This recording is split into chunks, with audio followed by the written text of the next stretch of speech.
முன்னறிவிப்பும் இல்லை, அதிகாரிகளுக்கு தெரியவில்லை. நேராக மாணவர் விடுதிக்குள் நுழைந்த முதலமைச்சர் விஜய். உணவில் பூச்சி, கொசுக்கடி, கழிவறை பிரச்சனை என மாணவர்கள் அடுக்கடுக்காக கொட்டிய குறைகளை நேரில் கேட்ட முதல்வர். அங்கேயே அதிகாரிகளுக்கு அதிரடி உத்தரவு பிறப்பித்த சம்பவம் சைதாப்பேட்டையில் பரபரப்பை ஏற்படுத்தியிருக்கிறது.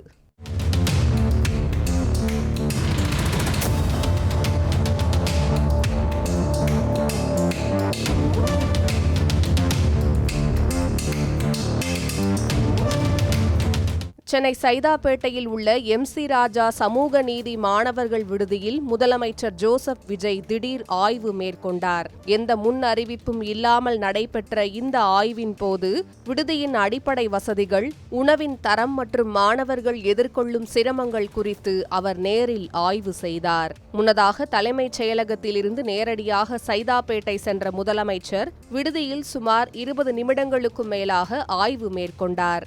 அறைகள், உணவகம், குடிநீர் வசதி, கழிவறைகள் உள்ளிட்ட பகுதிகளை பார்வையிட்ட அவர் பின்னர் மாணவர்களுடன் நேரடியாக கலந்துரையாடினார். அப்போது மாணவர்கள் தரமற்ற உணவு வழங்கப்படுவதாகவும் சில நேரங்களில் உணவில் பூச்சிகள் மற்றும் வண்டுகள் இருப்பதாகவும் குற்றம் சாட்டினர். குடிநீர் பற்றாக்குறை, கொசு தொல்லை, கழிவறைகள் சுத்தமாக பராமரிக்கப்படாதது, பணியாளர் பற்றாக்குறை உள்ளிட்ட பிரச்சினைகளையும் சுட்டிக்காட்டினர். மேலும் போட்டித் தேர்வுகளுக்காக வெளியே சென்று படித்து தாமதமாக திரும்பும் மாணவர்களை விடுதிக்குள் அனுமதிக்க மறுப்பதாகவும், இதனால் வெளியே கொசுக்கடியில் காத்திருக்க வேண்டிய நிலை ஏற்படுவதாகவும் மாணவர்கள் கவலை தெரிவித்தனர். சில வார்டன்களின் அணுகுமுறையும் மாணவர்களை பாதிப்பதாக அவர்கள் புகார் தெரிவித்தனர். சாப்பாடு போன வருஷம் புழுவும், பூச்சி, வண்டு, டெய்லியுமே நான்வெஜ் மட்டும் தான் சாப்பிட்டுட்டு இருந்தோம் இந்த ஆதி சமூக நீதி விடுதியில.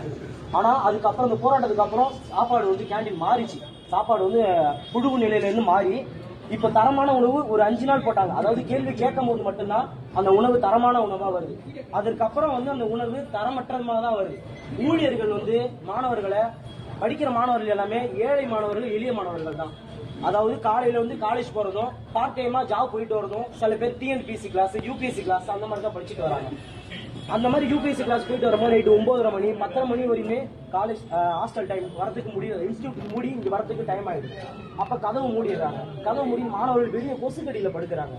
சில வாட்டி படுக்க இடம் நம்ம பார்க்ல உட்கார்ந்து இருக்காங்க. நாங்க அவங்கள்ட்டையும் நாங்க கோரிக்கை வச்சிருந்தோம். இவ்வளவு மாதிரி எக்கச்சக்கமான இது இருக்கு. ஊழியர்கள் பற்றாக்குறை இருக்குது. மாணவர்களுக்கு கண்காணிப்பதற்கு கேமரா வந்து குறைவா தான் இருக்கு. 64 கேமரா இருக்க வேண்டிய இடத்துல கம்மியாதான கேமரா தான் இருக்கு. அடிக்கடி வந்து தண்ணி வரதில்லை, பாத்ரூம் சரியா கிளீன் பண்றதில்லை, உடைஞ்சிருக்கு.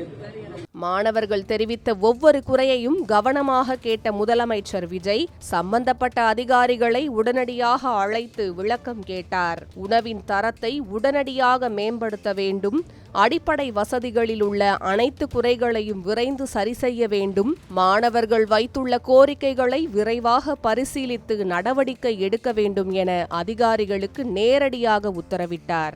அடுத்த முறை ஆய்வுக்கு வரும்போது இந்த குறைகள் எதுவும் இருக்கக்கூடாது, அனைத்து பணிகளும் நிறைவேற்றப்பட்டிருக்க வேண்டும் என்று அதிகாரிகளுக்கு முதலமைச்சர் அறிவுறுத்தியதாக கூறப்படுகிறது.